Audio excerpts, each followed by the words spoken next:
예, 누가복음 1장은 이제 여러 인물들이 등장을 하고요. 그 여러 인물들이 예수 그리스도 오심에 관한 그들의 각자마다의 반응으로 사실은 표현되어져 있는 게 누가복음 1장의 이야기인 것 같아요. 그리고 오늘 본문 역시도 이제 사가랴의 찬미, 또는 사가랴의 예언이라고 불려질 만한 이야기인데, 이미 앞에서 사가랴는 엘리사벳이라고 하는 아내를 둔 나이가 많은 오래된 제사장으로 등장을 하고요.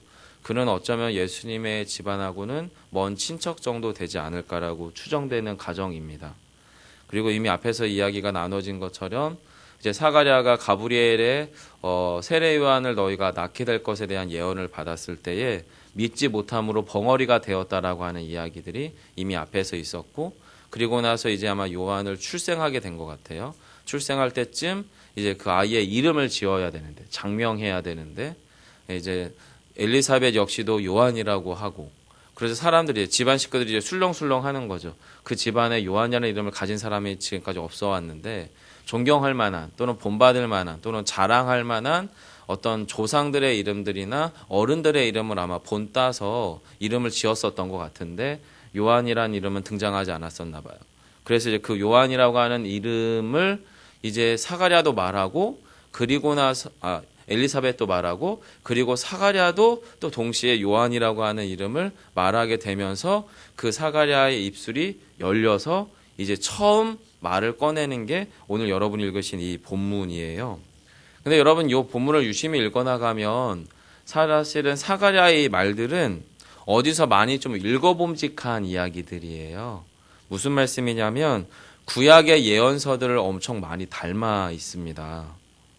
그래서 제가 관주 성경을 잠깐 봤어요. 관주 성경 뭔지 아시죠? 옛날에 저희 어른들 쓰던 성경책 그 중앙에 보면 요 단어가 어느 성경에서 인용됐는지 이렇게 인용구를 적어 놓는 성경이 관주 성경인데, 관주 성경을 참고해서 오늘 본문을 읽어 나가시다 보면 이게 구약의 여러 본문들의 구절들이 등장하고 있단 말이에요. 그래서 봤더니 여러분 거기 보시면 69절에 구원의 뿔 사무엘하 23장에 등장을 하고요. 그리고 70절 같은 경우도 거룩한 선지자 입으로 말씀하신 바와 같이 예레미야 23장과 23장 56절과 유사해요. 71절은 시편 106편의 이야기와 유사하고요.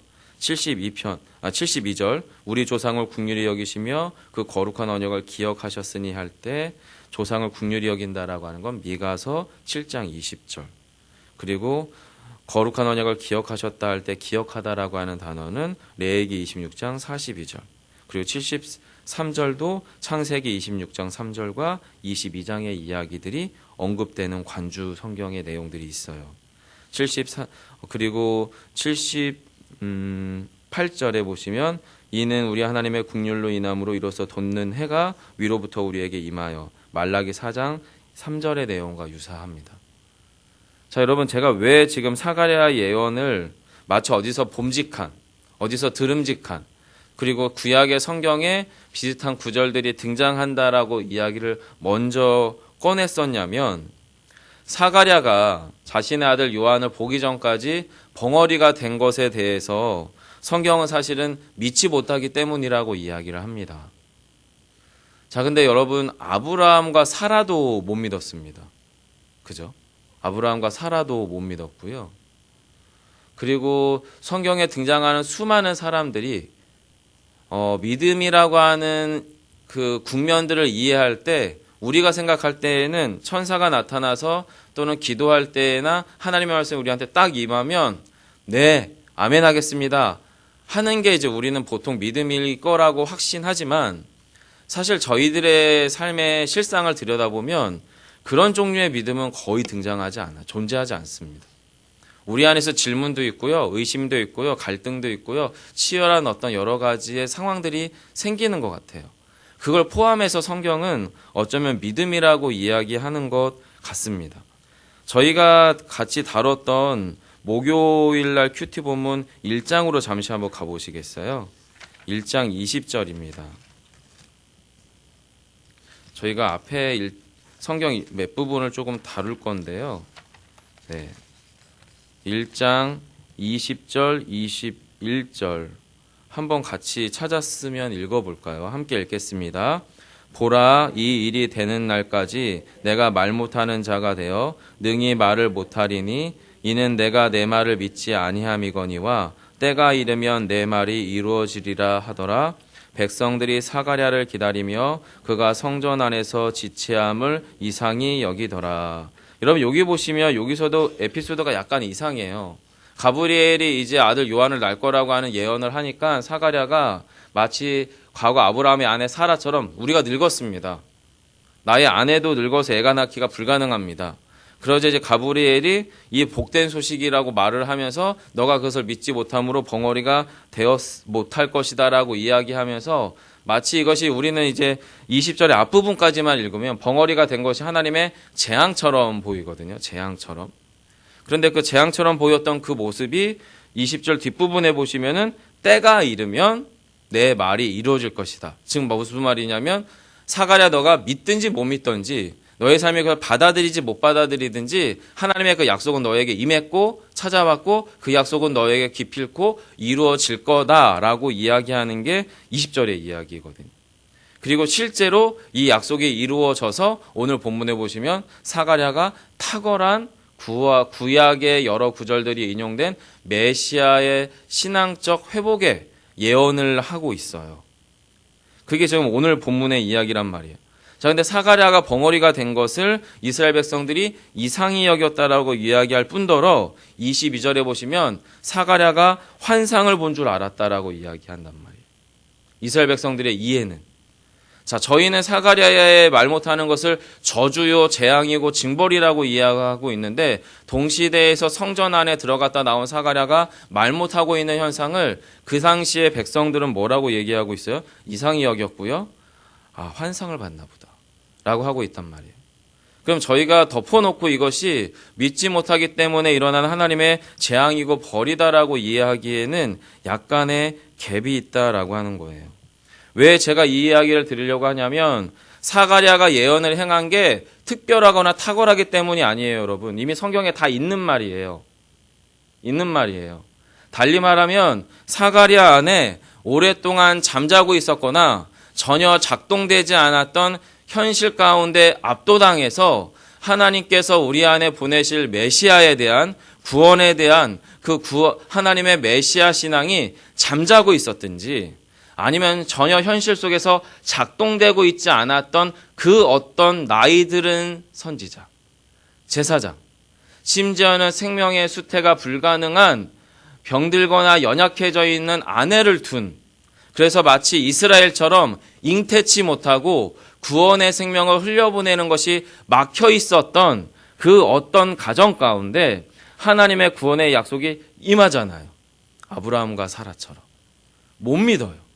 근데 그 못 믿는 현실 가운데에서 하나님께서 그를 침묵해 하세요. 그리고 최소한 10개월 임신하고 출생할 때까지 또는 10개월 이상 아이를 태어나서 그 아이를 품에 안고 이름을 장명할 때까지 10개월을 묵상케 합니다. 내가 왜 벙어리가 되었는지, 가브리엘은 나에게 왜 찾아왔는지, 가브리엘이 했던 이야기가 무슨 이야기인지를 곰곰이 되짚어 봅니다. 그러면서 그 안에서 무엇이 되살아나기 시작하냐면 제사장이잖아요. 선지자잖아요. 최소한 구약 성경은 완전히 빠삭하게 알고 있지 않겠어요? 그 구약의 성경들 하나하나가 꿰지기 시작합니다. 아구가 맞기 시작합니다. 그것들이 내 안에서 죽어 있었고 잠들어 있었고 아무것도 작동하지 않았던 그 사가랴가 그 말씀이 벙어리가 된 10여 개월 이상의 시간들 가운데에서 꿰지기 시작합니다. 그리고 오늘 본문에 예언으로 그것이 탈바꿈돼요. 사랑하는 성도 여러분, 저는요 개인적으로 우리의 믿음이라고 하는 것은 진행형인 것 같습니다. 지금은 못 믿을 수 있을 것 같아요. 하지만 이 말씀이 가르쳐지고 있는 이 새벽 어떤 시간의 찰나에 우리는 그 믿음 가운데 반응할 수 있지 않겠어요? 그리고 심지어는 오늘 이 새벽에 반응하지 못할 수도 있어요. 하지만 말씀이 우리 안에서 어떻게 작동되는지를 내 영혼이 염두하기 시작하면 나의 삶의 고난 가운데 내가 해석되지 않는 그 어떤 상황 속에서 이 말씀이 내 안에서 움직이지 않겠어요? 왜? 말씀은 살아있으니까. 그 말씀이 살아서 우리 안에서 꿰지는 때가 있겠죠. 때로는 우리가 벙어리처럼 말 못하고 아니면 우리가 정말 잠들어 있는 자처럼 아무것도 못하는 무기력한 어떤 현실일지라도 그 가운데 내가 말씀이 내 안에 있다면 그 말씀은 사가랴처럼 우리 안에서 놀라운 복된 소식으로 역동적으로 일하기 시작할 때가 올 거다라고 하는 거예요. 여러분, 왜 제가 이렇게 설명을 드리냐면 오늘 본문의 사가랴 앞뒤의 에피소드가 사실은 또 있어서 그래요. 저희가 두 군데를 좀 더 추가로 좀 찾아보면 좋겠는데요. 1장 38절로 잠시 한번 가보겠습니다. 1장 38절 금요일 본문입니다. 1월 3일 금요일 본문 38절로 38절 네, 맞습니다. 잠시만요. 죄송합니다. 네, 38절이죠. 네, 38절 같이 38절 같이 한번 읽어볼까요? 함께 읽어보겠습니다. 시작. 마리아가 이르되 주의 여종이 오니 말씀대로 이루어지이다 하매 천사가 떠나가니라. 네, 마리아가 앞에서 이제 가브리엘을 만나는 거죠. 그리고 이제 너가 예수를 출생케 될 건데 그 예수의 이름을 예수라고 하고 그 예수는 하나님의 지극히 높으신 자의 아들이다라고 하면서 그 하나님의 수태고지라고 불려지는 이야기를 듣게 돼요. 그런데 여러분 본문에 보시면 그 중간에 36절에 보라 내 친족 엘리사벳도 늙어서 아들을 배었느니라 본래 임신하지 못한다고 알려지니까 이미 어떻게 해요? 6개월이 됐다라고 하는 이야기를 하면서 지금 마리아가 천사 가브리엘을 통해서 들은 말씀, 언약의 말씀이 실제임을 확증케 하는 현실을 하나 툭 던져줘요. 마리아한테. 자기는 지금 내가 아들 예수를 출생하게 되고 하나님의 아들 예수를 출생할 거라는 거를 믿어야 될지 말아야 될지 사실 쉽지 않은 상황이에요. 그 상황 속에서 그 믿음이 그 약속이 실제가 되고 확신이 되기 위한 현실을 하나 툭 던져줘서 자신의 먼 친척 엘리사벳이 곧 출생할 거다라고 하는 이야기를 던져준단 말이에요. 그러면서 그것에 대해서 이야기를 받으면서 38절에서 말씀대로 내게 이루어질 겁니다라고 이야기하고 자신의 약속, 하나님께 받은 언약, 그 신탁이 현실이 되기 위한 선택을 하게 돼요. 그게 여러분 바로 이어서 46절이에요. 토요일날 새벽 본문이죠. 39절입니다. 39절. 좀 길지만 여기는 39절부터 45절을 좀 같이 읽어보겠습니다. 네, 찾으셨으면 함께 읽어볼까요? 시작.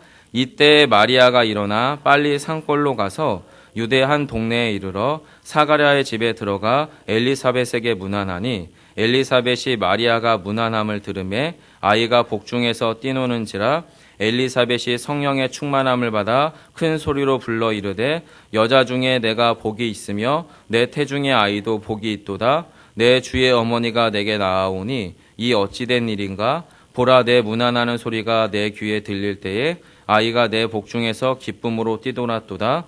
주께서 하신 말씀이 반드시 이루어지리라고 믿은 그 여자에게 복이 있도다. 아멘. 여러분 여기서 마리아의 받은 바 약속이 현실이 되는 지점이에요.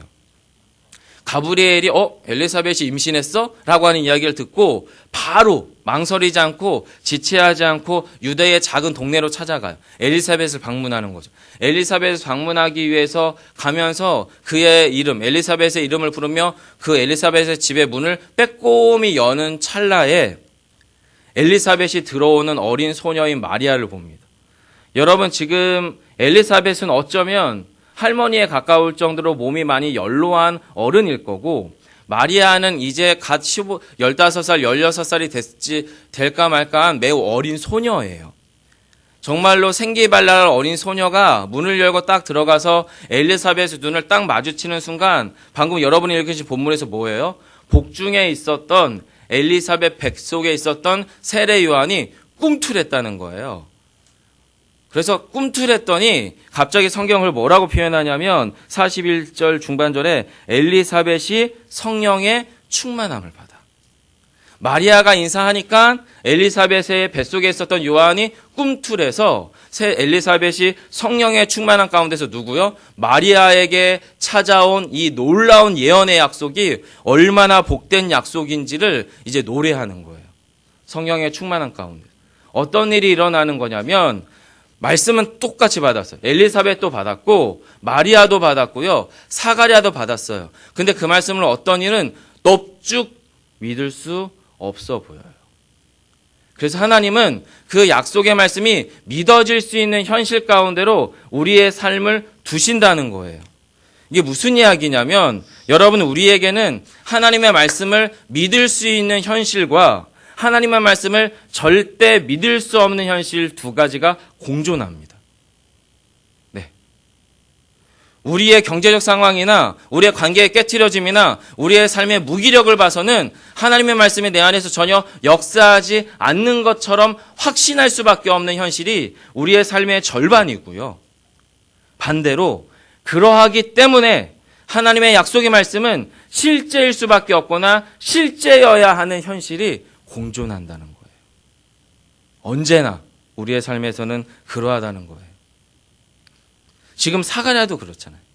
마리아와 엘리사벳도 그래요. 믿을 수 없는 두 여자의 현실, 나이 차이도 엄청나게 나는 두 여인이 작은 골방에서 서로 이야기를 나눌 때에 그 안에서 영적인 시너지가 일어납니다. 믿음의 상호작용이 일어납니다.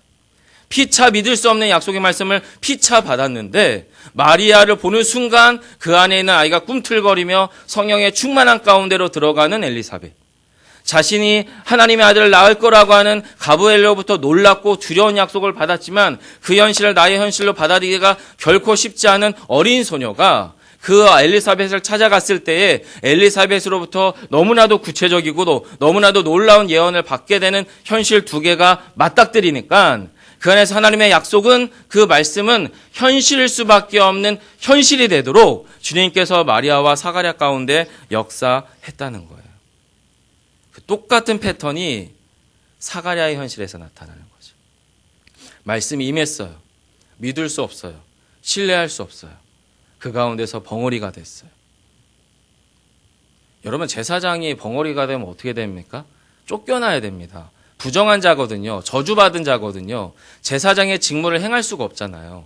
근데 백성들이 이상하게 해요. 이상하게 여겼을 뿐만 아니라 환상을 본 거라고 착각하게 됐어요.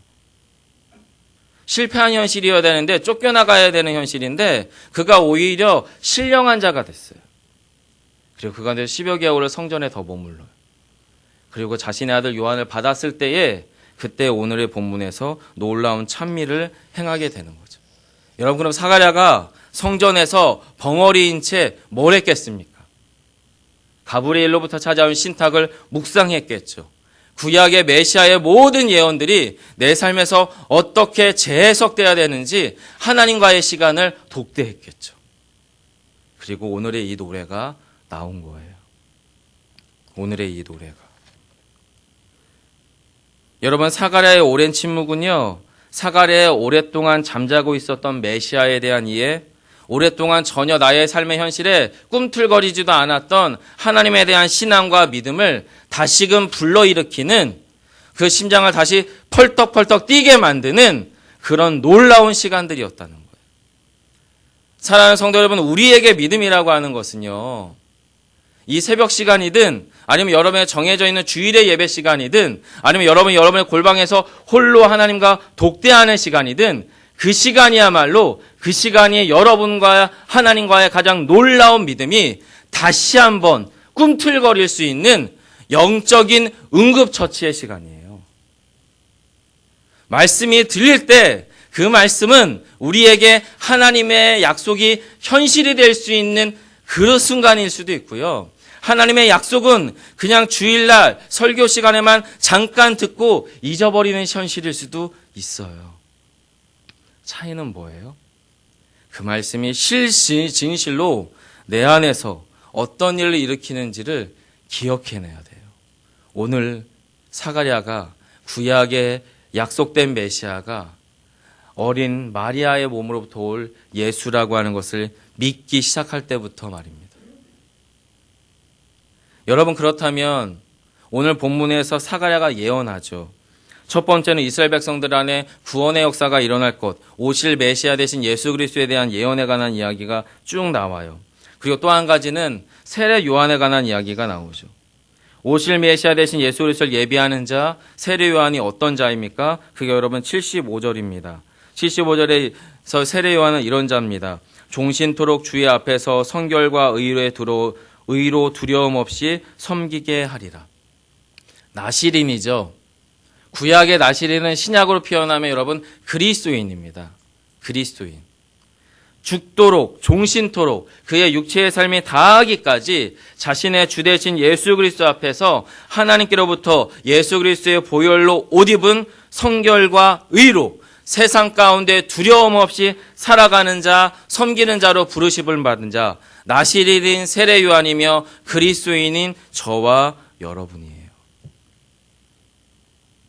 그리고 세례 요한은 어떤 자냐면 그게 여러분 76절입니다. 함께 읽어볼까요? 함께 합니다. 이 아이여 내가 지극히 높으신 이의 선지자라 일컬음을 받고 주 앞에 앞서가서 그 길을 준비하여. 여러분 본문에 보시면 지극히 높으신 이의 선지자가 바로 세례 요한이었어요. 77절도 마찬가지예요. 주의 백성에게 그 죄 사함으로 말미암는 구원을 알게 할 자라는 거예요. 누가요? 세례 요한이요.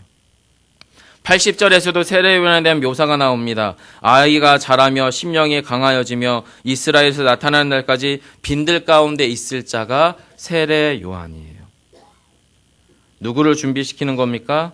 예수 그리스도를 준비시키는 거죠.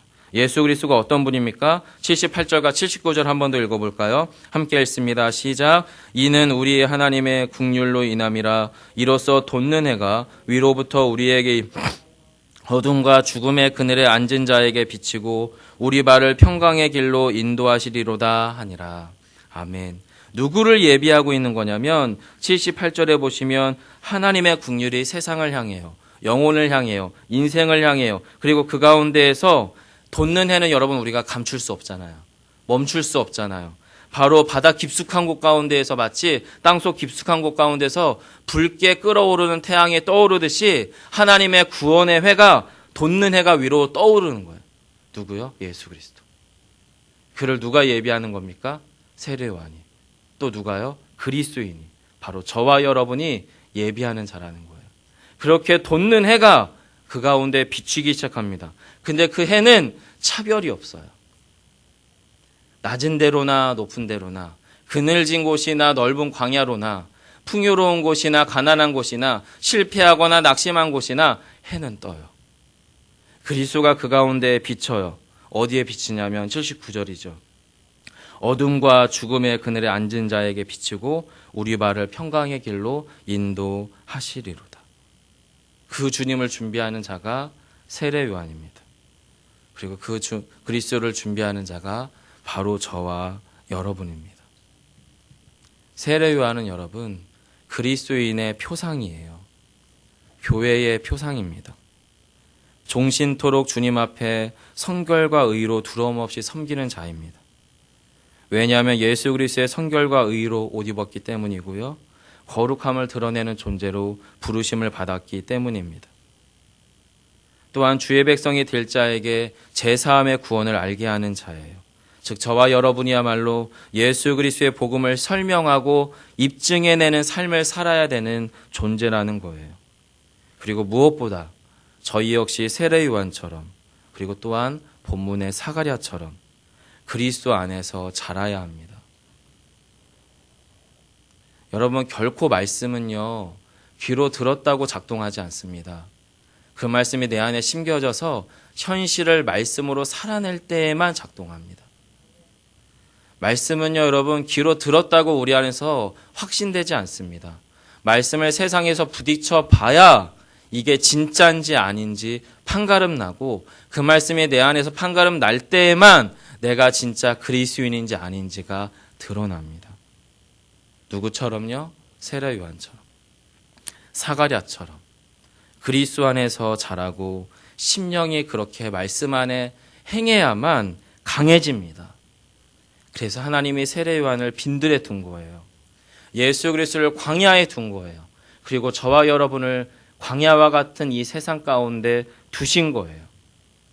그 가운데서 하나님의 은혜와 사랑과 긍휼이 권능이 떠오르는 해처럼 저와 여러분의 인생 가운데 찾아 깃들 겁니다.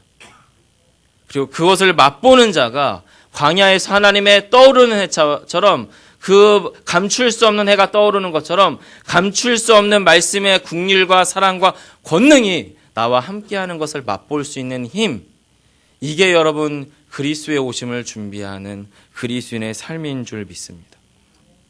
오늘 하루도 그 주님을 함께 더불어 누리시는 저와 여러분 되시기를 간절히 소망합니다. 기도하겠습니다.